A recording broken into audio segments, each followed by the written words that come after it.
Hey everyone, happy Friday and welcome to Pagan Happy Hour. Today we will be discussing and celebrating not one but two pagan holidays that happen to fall on May Day. Of course, I am talking about the Walpurgisnacht and Beltane holidays coming up. And if you are new here, welcome. Grab yourself a drink, get in a comfy seat. I do Pagan Happy Hour every Friday at 5 p.m. Central, 6 p.m. Eastern, and this is a great way for us fellow pagans and witches to share a drink, talk about a variety of pagan topics, and have a good time. Now, I will be looking at your comments over here as we are going along. I will be bringing in your thoughts, your ideas, and your suggestions as much as possible. And today we have a lot to cover because we'll be speaking about both Walpurgisnacht, which is a holiday maybe some of you know, but maybe some of you don't. And that's the more spooky side of May Day. That is the Witches' Night. And of course, we'll be talking about the grand pagan fertility festival known as Beltane as well. Now, there are two ways you can support Pagan Happy Hour and my channel if you would like. The first way is through my Patreon, which I have linked down below. If you do choose to become a patron, you also gain access to my exclusive Discord community, which is a great place to chat and share resources with fellow pagans and witches. And the other wonderful way you can support the show today is through the super chat feature. That's the $ button at the bottom of the chat box. Through that, you can donate any amount, and your question or comment will pop up really big for me in the chat, so I will be sure to see it. So now let me know in the comments where you happen to be watching from tonight and what you are drinking for the holiday. So let me cue that drink music and we will get started. So cheers, everyone. I am having a lovely IPA beer this evening. Let me see where you all are chiming in from. Looks like we have people from New Jersey, from Kansas City, Massachusetts, let's see, California, Wyoming, Greece, Maine, Michigan, Charleston, South Dakota, England, Indiana, Illinois, Florida, let's see, Honduras, Colorado, New York, Wales, Boise, Belgium, Michigan, Boston, Utah. Oh, we have someone from Germany. That'll be fun since we're talking about Walpurgisnacht. Maybe you can give us some inside info.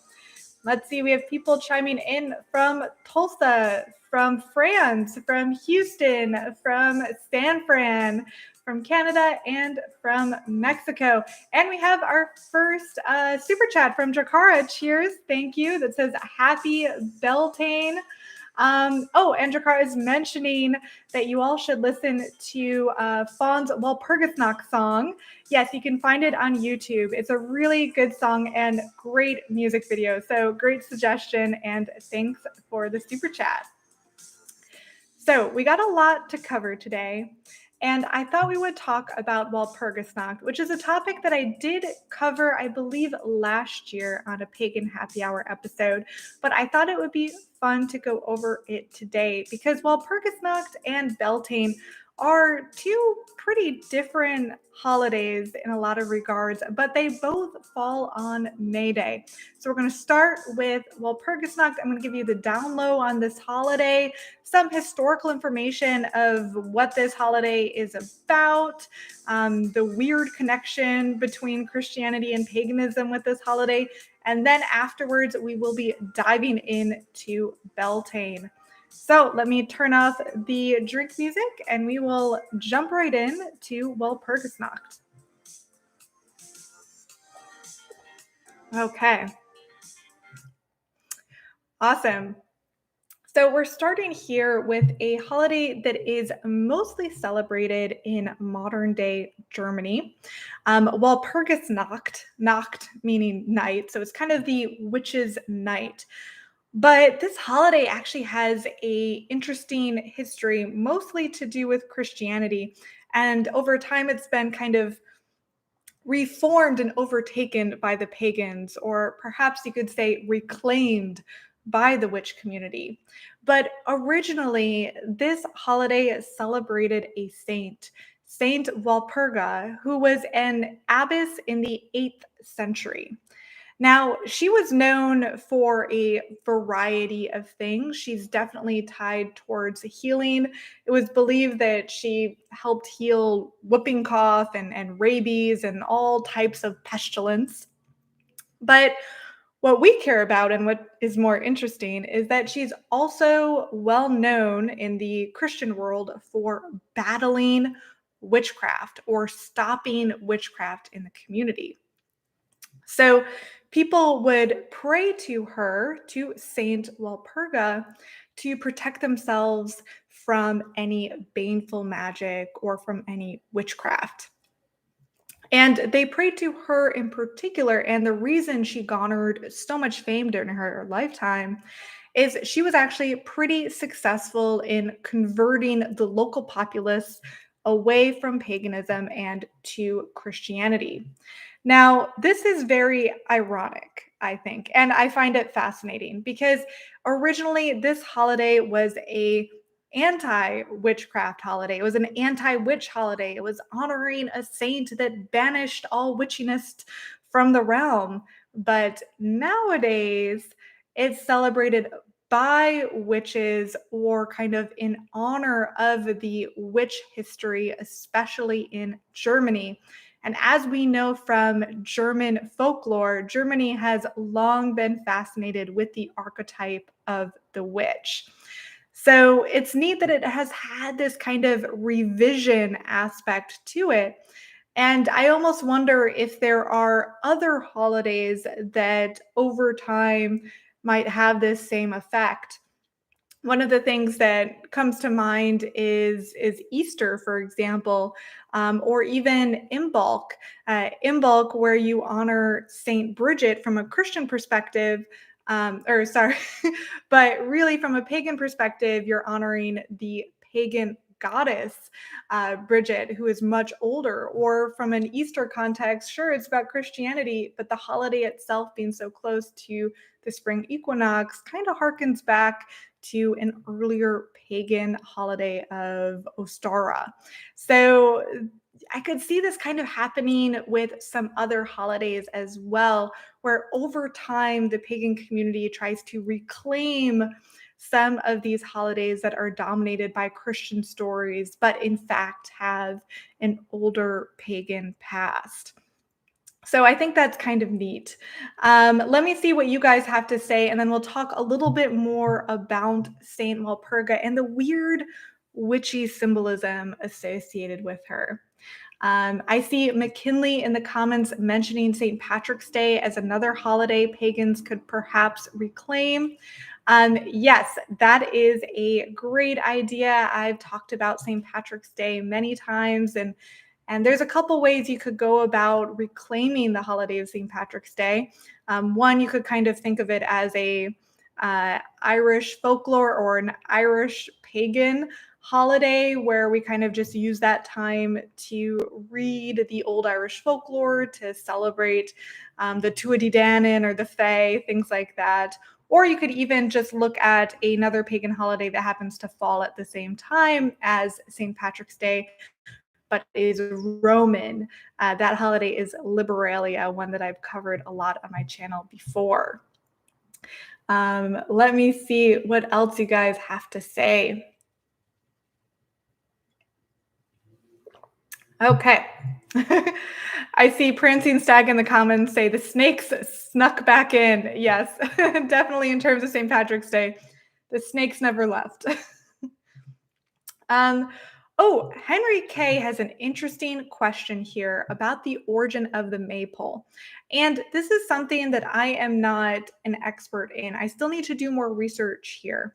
But I do think you can see kind of the underlying masculine shape of the maypole and the idea of young women dancing around this shape being very Beltane-esque. So you might see where I'm coming from there. So I think that's part of the symbolism of the maypole. But of course, chime in the comments if you have more details there. Um, let's see. Okay. And then I see in the comments that the G-Man is adding some additional context to the maypole concept, is that it is symbolic of the sacred tree, probably Yggdrasil, including he mentions Thor's oak.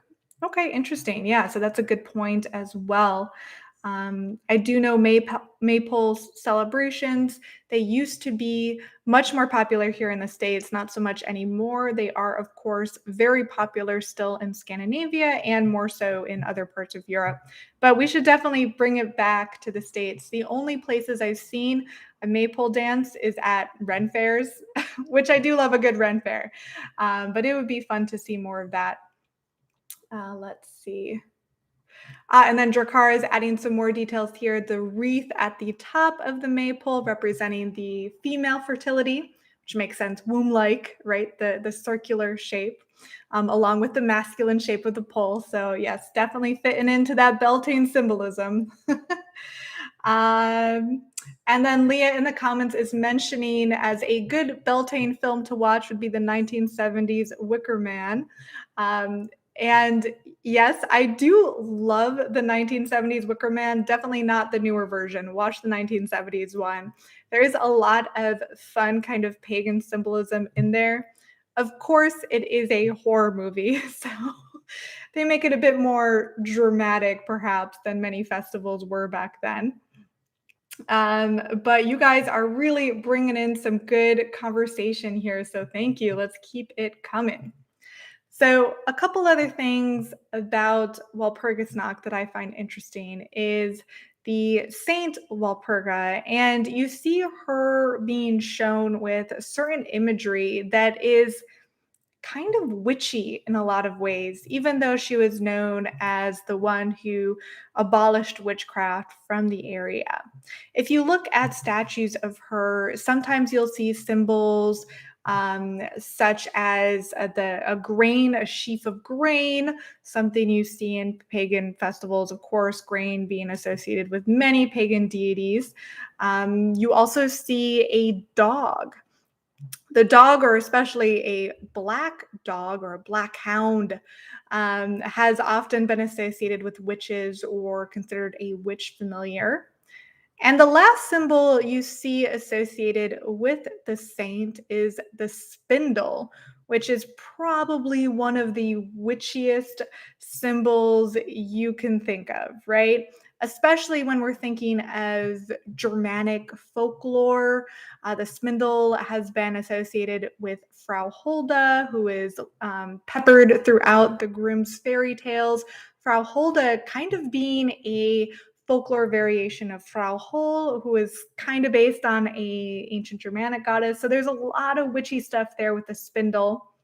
You can even think of the spindle, the thread representing some diviners, some oracles throughout history, such as the Norns in a Norse context, or the three fates in a Greek context, or even, I loved this detail. If you saw The Northman recently in theaters, which if you have not seen it, you need to see it.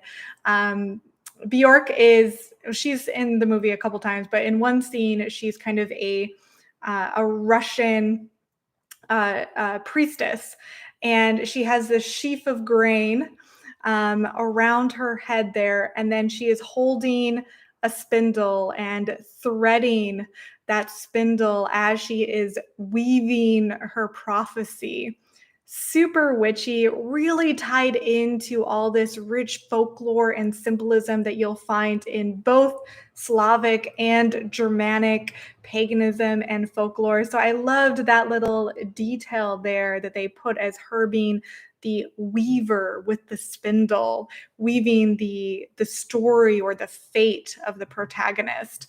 I see some of you guys in the comments saw that movie too, and oh my gosh, that movie was amazing. Seriously, like if you are into mysticism, Paganism, which you probably are if you're watching this, that movie is so full of magical symbolism and details, and things that only an educated person in the magical arts would recognize or even understand, that you'll have a really good time watching it. So, anyway, you have this saint, Saint Walpurga, being associated with all of these witchy symbols, the dog, the spindle, the grain. Um, but now you kind of have this holiday kind of combining Saint Walpurga and witches, even though she was the one that, was said to kind of demolish the witchcraft in the area.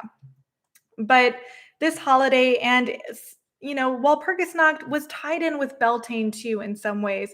Beltane, as we'll get into, wasn't so much celebrated on the continent of Europe. It was more so celebrated in Ireland, England, Scotland, the Isle of Man. So that kind of area of the Celtic world.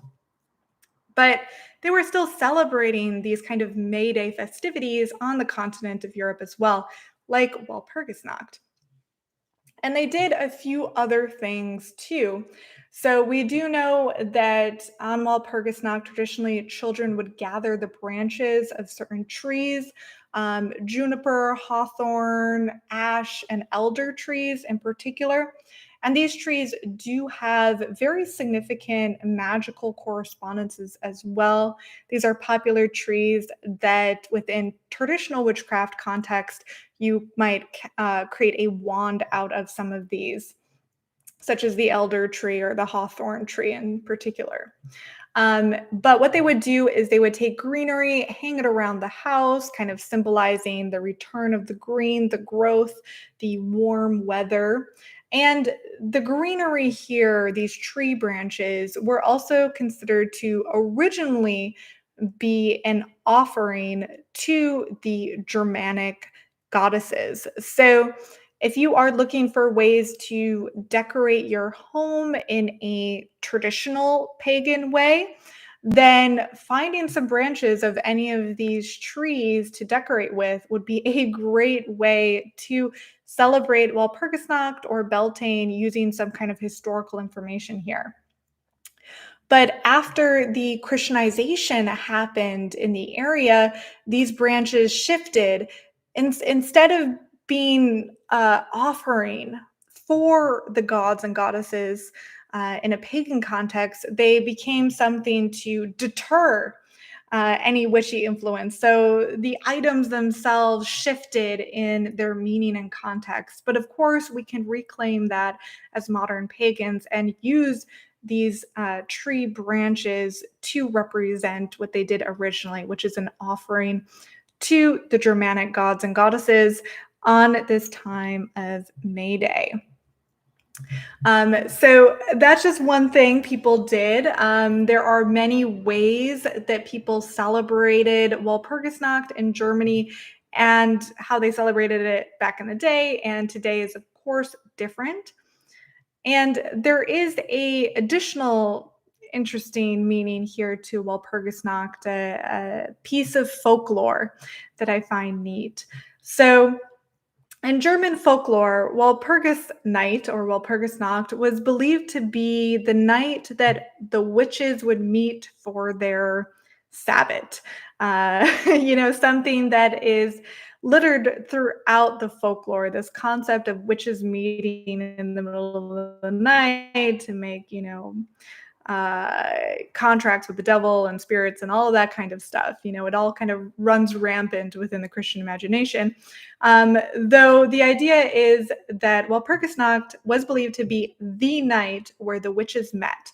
Now, they were believed to have met on the highest peak of the Harz Mountains in central Germany. That's Harz, if you want to look it up. And ever since then, these mountains in particular have been associated with witchcraft and witches gathering in the middle of the night. I'd love for any of you in the comments, if you know of this mountain range, if you visited this mountain range.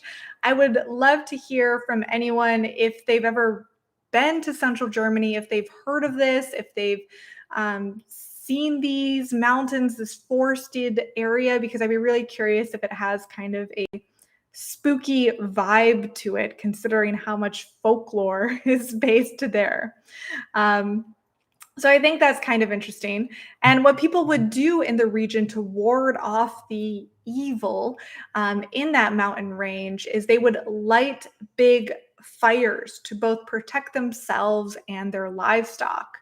They would light them on the hillsides, which is a tradition that is still practiced in some regions. If you are watching and you happen to be from Germany, please do chime in. Let us know if anyone's still lighting fires on hillsides in central Germany, because I'd be really curious if that practice has continued.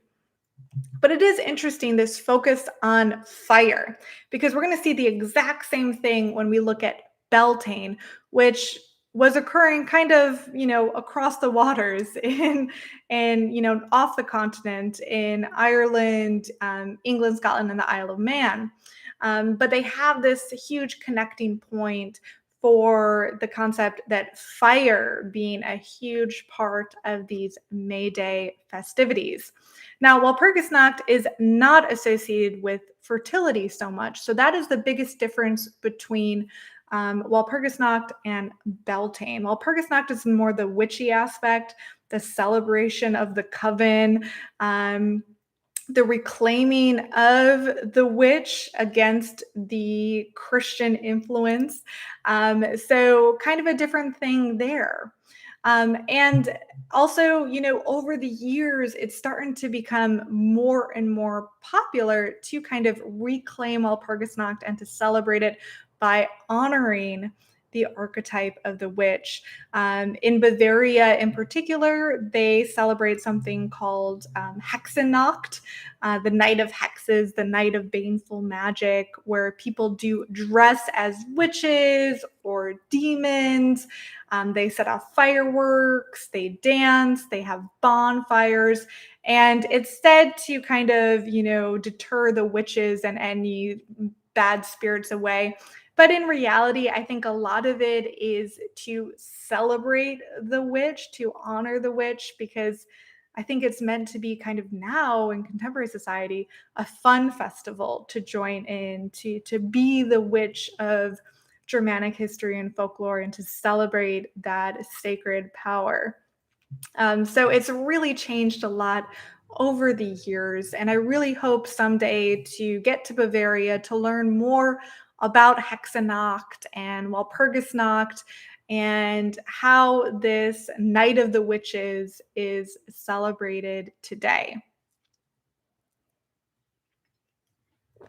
And this kind of increase in popularity of this ancient holiday, it also reminds me of Krampus in a Yule context, which is, I've talked a lot about Krampus. I love Krampus, where the Krampus runs and the Krampus festivals have gotten more and more popular over the years. And I wonder if something similar is going to happen to Walpurgisnacht and Hexennacht.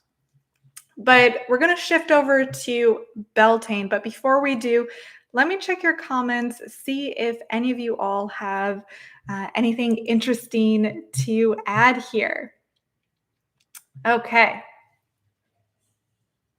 In the comments, the G-Man is mentioning even the Amish have hex signs on their barns, and the Amish do have German and Swiss roots.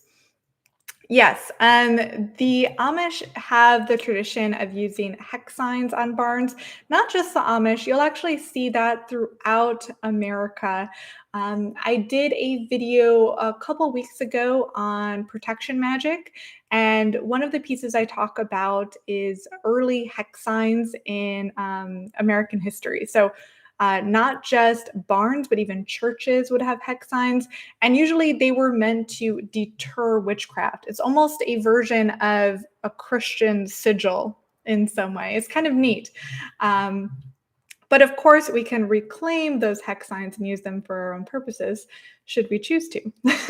So let me see what else you guys have to say. Oh, Warner is mentioning the holiday that's celebrated in Finland called Vappu, or Vappu. Sorry if I'm pronouncing that wrong. And it's a holiday, especially for students and workers, and representing spring. Yes, so May Day is celebrated in a variety of ways throughout Europe, and not just Europe too. But yeah, in Finland in particular, it kind of, I believe, ties in to when students are close to being done with their school year. So it makes sense that it would be connected to students celebrating. Diane has an interesting comment saying in the late 1960s, she attended a Girl Scout camp in the Harz Mountains, and that from what she remembers, it was a magical place. Very cool. Yeah, I would love to check it out myself someday. So let me see. Okay, let me just check one more time and then we will move on to Beltane. Okay. Oh, I see one recommendation here about a German movie called The Little Witch, which has a kind of witchy Walpurgisnacht aspect to it. So I'll have to check that out. I have not yet seen that movie yet. Awesome. So, yeah, thank you guys so much for sharing your own thoughts and ideas and additional historical information here, because I love learning about these ancient pagan holidays. And of course, now we are jumping into Beltane. Now, Beltane is a holiday that I have celebrated and talked with you all about for many years. If you're wanting some more deep dives on Beltane after we're done with Pagan Happy Hour, I did link 5 or 6 videos that I have made previously about this holiday. So that can, of course, give you some extra context if you're interested. But to kind of go over the basics from a Wiccan perspective, Beltane is one of the traditional 8 holidays on the Wheel of the Year. It occurs on May 1st primarily. It can also occur like the day before as well, similar with Walpurgisnacht kind of occurring the last day of April and then May 1st. And it's the midway point between the spring equinox and the summer solstice. So the midway point between Ostara and Litha, if you're looking at the Wiccan Wheel of the Year. If you're looking at the holiday from a Celtic pagan perspective, it is one of the 4 traditional Irish festivals. So in Irish paganism, they had 4 holidays. So not the 8 that you find in Wicca, but just the 4. Now, these were not at the solstices and the equinoxes, but at the points in between. So you have Beltane as one of them. Then you also have Lunasad coming up, and then you have Samhain and Imbolc. So those are the 4 traditional Irish festivals. And in an Irish context, they considered the Wheel of the Year as consisting of 2 seasons, not 4. So you have the summer season, you have the winter season. So Beltane representing the transition finally to the summer season. So we have Beltane and Lunasa as the summer holidays, and then we have let's see, Imbolc and Samhain as the winter half of the year. So it is considered to kind of be the official start to summer in that context, if you're looking at it from a Celtic pagan perspective. We have a super chat here from Daka. Thank you very much. Cheers. Mentioning a spring celebration that he has in his own country relating to flowers, plants and youth. Some traditions have moved it to the 1st of May. Awesome. And the connection with flowers and plants definitely fits into a lot of similar kind of May Day Beltane celebrations.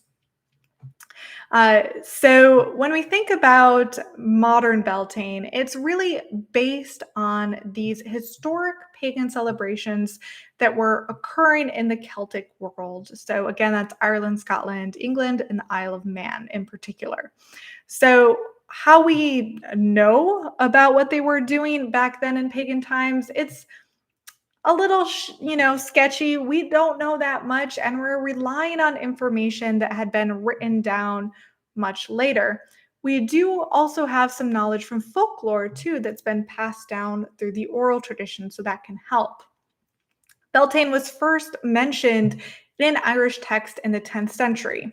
And in that text, it describes how cattle was passed through two big bonfires. And by passing the cattle through these two fires, it was believed that it would protect them from disease or any harm, so that they would be good, healthy cows, all ready for the harvest season later on. So, what we do know from this written material is that Beltane was celebrated um, at least in the 10th century, though in reality it was probably celebrated much earlier than that because it does appear in some ways throughout Irish folklore. And its primary purpose from a historical context was to provide protection and safety for the livestock of the community. So, quite a bit different than how we modern pagans, especially modern pagans, if you're viewing Beltane from a Wiccan context, view the holiday, because the holiday, in a Wiccan perspective, is all about fertility, right? Often Wiccans will look at the wheel of the year uh, by thinking about the god and the goddess and how their relationship shifts and change throughout the wheel. And at this point in the wheel of the year, this is the marriage ritual or the union of the god and the goddess. This is something you see represented in a play that they do every year in Edinburgh, at Arthur's Seat or the top of this mountain. They usually put together this big Beltane festival that reenacts the union of the god and the goddess. The god kind of being represented in a horned god or a green man fashion, and then the goddess kind of represented being covered with flowers as representing the spring, kind of this Flora Persephone version of the goddess as maiden. So kind of different ways to look at it depending on if you're approaching it from a Wiccan perspective, a historical Irish perspective, though, things have changed over time. Just because we know that historically people were really concerned about their livestock and used Beltane as a time to take care of the livestock, that doesn't mean it wasn't also a time for fertility. It most likely was fertility of both the animals and the people in the community. But we don't know that much because not that much was written down, and what was written down much after the conversion to Christianity took place. So one note here that's really interesting about Beltane, and it's Beltane and Samhain as two significant points within the Wheel of the Year. These two holidays in particular, we do know, according to the folklore, was not just about fertility. It was not just about protecting the livestock. It was also considered to be a time when the veil between the worlds was at its thinnest. As such, it was a time when the Fae could cross over, or spirits, or demons, or whatever entity could cross into our realm.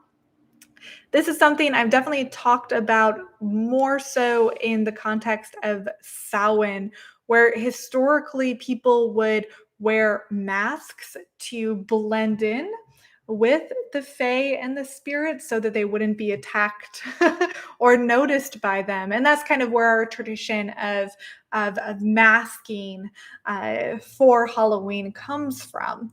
But Beltane also was considered to be a time where the fae could cross over. But it was a much more flirtatious, fun time for the spirits to cross over. And people would still leave offerings for the spirits at this time. I do have a pagan happy hour. I did all about the fae. So if you would like to learn more about the fae and fairies and things like that, and how it fits in a historical context within Celtic paganism, check out my pagan happy hour on that. But people definitely were really thinking about offerings at this time. What can you leave as an offering to the Fae? So, when you're thinking about celebrating Beltane as a modern pagan, that's something you can also consider. What offering would you like to leave for the Fae? There are different types of offerings. Really, you can offer anything. Traditionally, people would offer like milk or honey or mead, things like that, ale even, or bread. But you don't have to do that. You can use, whatever you have at hand to offer to the spirits. And when we think of the fae and like fairies nowadays, we think of them as this kind of cutesy creature. But back in the day, people were leaving offerings to kind of keep them satiated and away because the Fae were trickster deities in a lot of instances, and you wouldn't necessarily want to interact with them. So these offerings are really kind of a way to placate the Fae.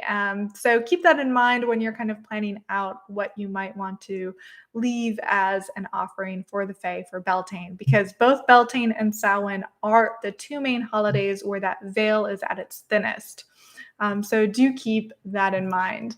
Let me check your comments before moving on to a couple other kind of historical decorations and way people celebrated the holiday. Let's see. Funny comment here from Prancing Stag that says, "What happens if the Fae get left behind? Are they stuck on our plane until Samhain? I don't know, but that is a great question." um, Super chat from Graves here saying terms like the good folk were an attempt to placate them. Exactly. Yes. So the Fae can also be called the good folk too. Let's see. Sarah has a great question and a super chat. Thank you. She's asking, do you think connecting with the deceased loved ones is more possible on Beltane in addition to the Fae? Yeah, I think it is because the veil is considered to be thin. You can definitely attempt to communicate with deceased loved ones. Samhain is traditionally the holiday that you do that, but you could also do that on Beltane. So yeah, great question.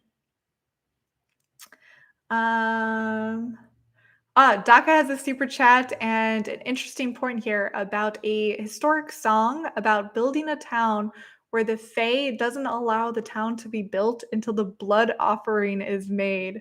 Yes, the Fae are tricksters. They are not ones to mess with, and sometimes they have demanding appetites. So, yes, you have to be careful when it comes to the Fae. Let me see any other questions here. Let's see.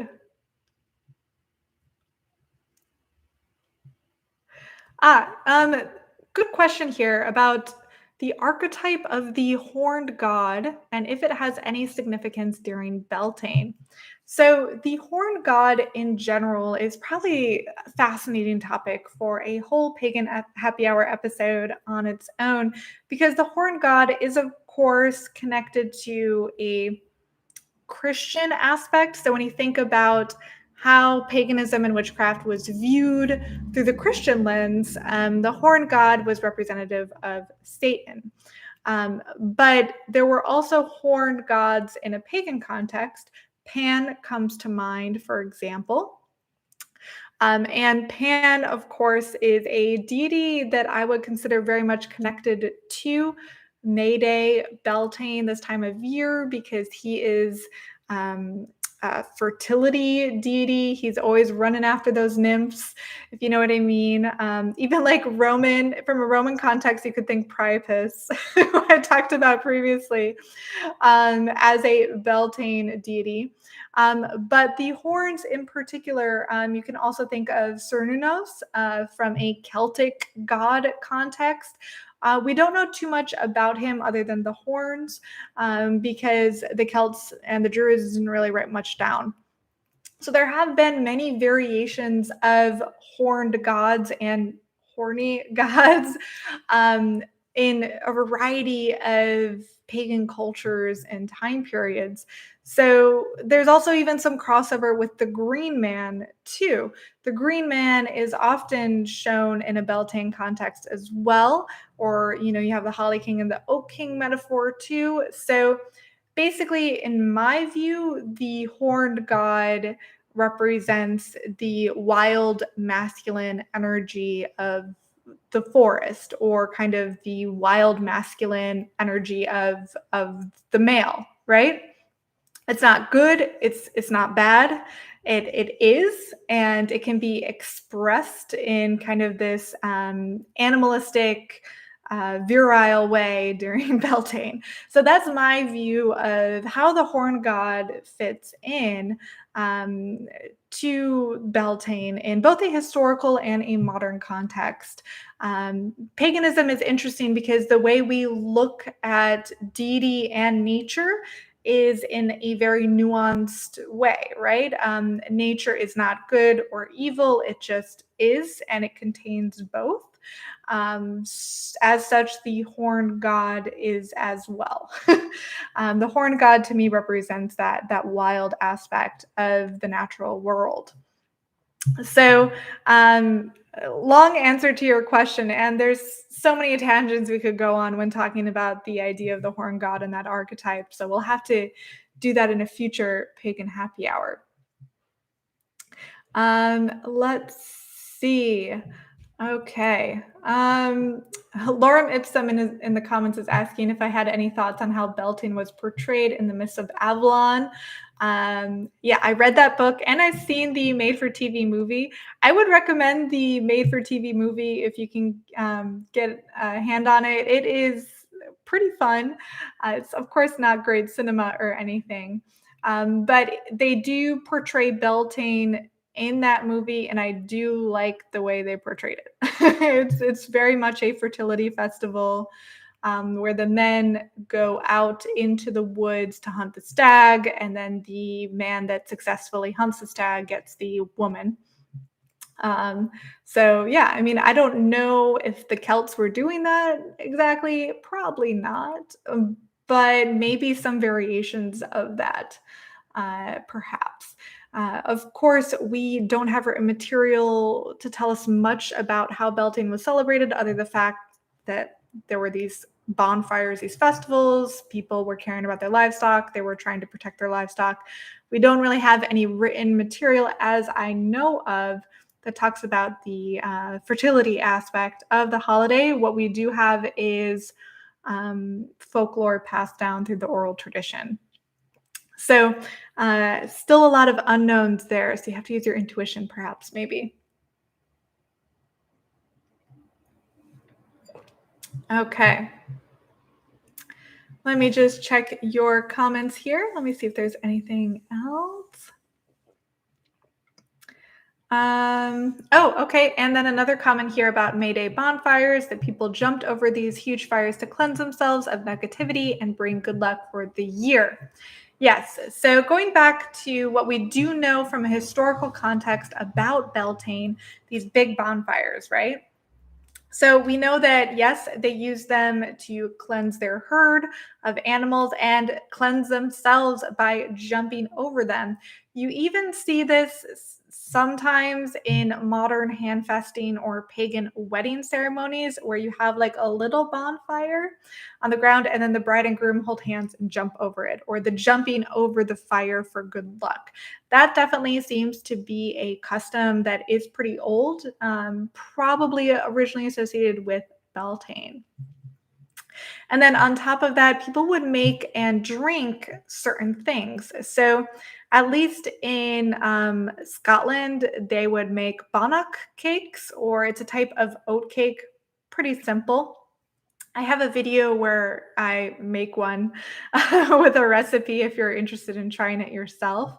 They would also make this kind of gross sounding drink called caudle, I believe. It's eggs, butter, oatmeal, and milk that you cook over a bonfire. Sounds nasty, but maybe fortifying. And then as you make it, you pour a little bit on the ground for the spirits, for the fae. You also would toss a few of the bannock, the oat cakes, into the fire as well as an offering. So if you're looking for traditional offerings, caudle and bannock would be great offerings to do. And we do know that people also decorated their home with yellow flowers in particular. So traditionally, people would gather these yellow flowers and they would put them on the entryway of their homes or their barns. Why yellow? Um, we don't know for sure, but my guess is since Beltane is so much associated with the fire, the yellow is kind of resembling the bonfire. So, another great way to decorate would be with yellow flowers if you happen to have any growing or local to where you are. You might be somewhere where there's actually like daffodils or something like that. So, that would work really well to decorate with. Let me check your comments. There's a few other thoughts here. Um, let's see. Drakar is mentioning that the caudle drinks sound similar to eggnog. Yeah, it's probably not everyone's cup of tea, but they needed those fortifying beverages back in the day. Let's see. Okay. Tama Telford in the comments is saying that she actually loves caudle and that it's like homemade custard with oatmeal in it. Okay, maybe you got a good recipe. Maybe you should share that in the chat so we can give it a try. Let's see. Uhtred in the comments is mentioning about the Slavic Ivana Kupala Spring Festival, where they jump over bonfires, and usually couples would jump over the fires for fertility. That makes good sense there. And oops, just removing a spam comment over there. And yeah, so just removed that spam comment for you guys. Oh, we have a super chat from Alina. Thank you very much. I'm glad you are enjoying the happy hour.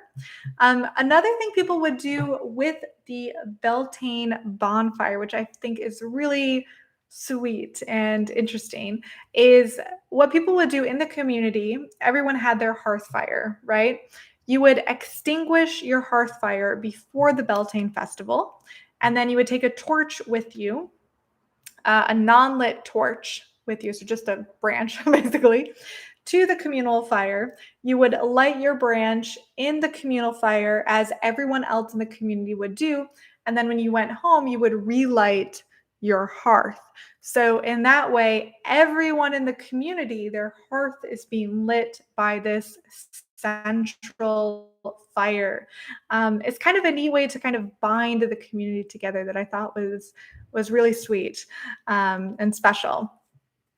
Oh, and then I see Daka here with a super chat mentioning that the yellow flowers were also used for this Slavic fertility festival and that they were associated with the male deity while purple flowers were associated with the goddess. That makes sense too. Sun, deities are often male. So yellow flowers representing a sun god, or even in a Celtic pagan context, I'm thinking of the god Lu, for example, a sun deity. And purple also is usually associated with the sacred feminine and with concepts like intuition. So that color scheme kind of makes a lot of sense, and it's neat that it is so similar to how we view the color scheme in a magical color correspondence way nowadays. Um, so yeah, great points there. So we have about 10 minutes left.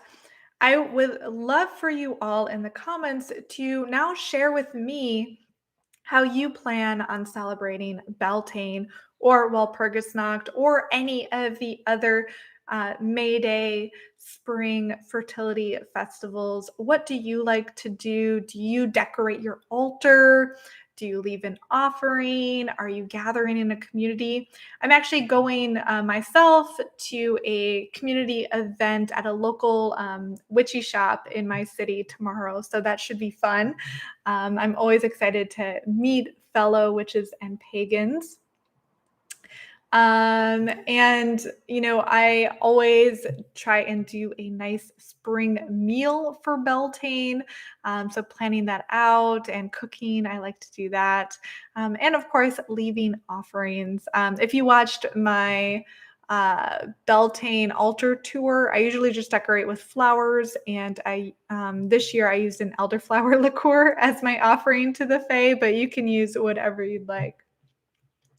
Let's see. Oh, we have a super chat from Pete saying, support your local witch. We make the world a better place. Thank you so much for your support. And a super chat from Alina. Thank you so much. Oh, you guys are bringing in so many good comments and chats here. I see in the comments, Lawrence is planning on lighting a bonfire in the garden and decorating with golden flowers. Love that. I don't yet have my fireplaces working. That is a project for the fall. I have 4 of them, so I need to get that going. So hopefully I will have my own hearths soon, and I'm planning on buying a fire pit as well. So hopefully next year I'm going to have a proper Beltane fire pit, which I've never had a fire pit of my own before, so I'm so excited for next year. Let's see. Graves is mentioning I celebrate Beltane with a great pork dish, as pork was the Celtic celebratory food. That sounds delicious. And he also mentions with another super chat to a reminder that Beltane is all about the celebration of life. So have fun. Yes, exactly. When we think about some of these overarching themes here for Beltane and for paganism as a religion in general, I think it is so much about the celebration of life. We don't hide away from life. We honor it, we celebrate it, we honor what it means to be human, to be in our bodies, to be in the natural world, experiencing the natural world, and all of the beauty and the majesty of those things. So Beltane really is that celebration, that spring fever vibe that we all get at this time of year. And it is so wonderful to just celebrate that energy without any guilt, without any judgment, to just really enjoy everything that this holiday represents. Let's see. Sarah has a good question with her super chat. She's asking, what are your thoughts on labels such as witch versus pagan? Are they interchangeable? I don't necessarily think they're interchangeable. Many people are pagans and not witches, and many people are witches but not necessarily pagans. So it's up to you what you would like to consider yourself. I consider myself both. Though primarily I consider myself a pagan. So if someone asks me, I'll say I'm a pagan. If someone directly asks if I'm a witch, I might say yes, but I'm definitely personally more into the pagan aspect than the witch aspect, though I do practice kind of both. So it's really up to you. I don't necessarily think they're interchangeable. I do think it's up to you. You can be both, you can be one or the other. It doesn't matter, whatever you feel comfortable with. We have a super chat from Wednesday mentioning planning on doing a bonfire and that last year they were trying for a baby. Maybe we will try jumping over it. Yes, definitely do that and let us know if you are successful because jumping over the bonfire on Beltane would probably be a great fertility ritual. So I highly recommend. Let me know what happens. Let's see. Okay. Uhtred is mentioning for everyone to make a secret stone circle in their local woods for other pagans to find and know who's out there. Yes, we need to come up with ways to all recognize and meet each other in the real world because there's probably a lot more pagans than we think out there. Um, we're not just all online, we're out in the real world too. Um, So, oh my gosh, you guys are coming up with so many good questions and thoughts. Oh, Sarah has another good question about terminology here, mentioning that the term pagan is too tied to Christianity. Yeah, so Christians did come up with the term pagan. It basically means a rural folk or like rural bumpkin, almost like hillbilly. So some pagans don't feel comfortable using that term. I don't mind it. I kind of like it. I can consider myself reclaiming that term in a lot of ways. So, sure, they're the ones that came up with the term, but calling myself, rural or someone who's, into the natural world, I think that's fine. So I don't mind the term pagan, though some people might. They might like a different term. And Rachel has a super chat saying, happy Beltane. Awesome. Thank you so much. And I see in the comments that many of you also love reclaiming the term pagan. So that's great. I think it's just fine. And Daka is saying pagan and proud in the comments. Wonderful. I am pagan and proud as well. um, Let's see. Awesome. Well, thank you guys so much for joining me this Friday. I do hope you enjoyed this episode about Walpurgisnacht and Beltane. I want to wish you a wonderful holiday. I will, of course, see you next week. I have plenty of links down below if you want to learn more about this holiday.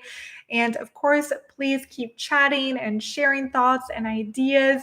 And I want to thank you all so much. Have a great weekend. And of course, have a great Walpurgisnacht and Beltane. See you later. Bye, guys.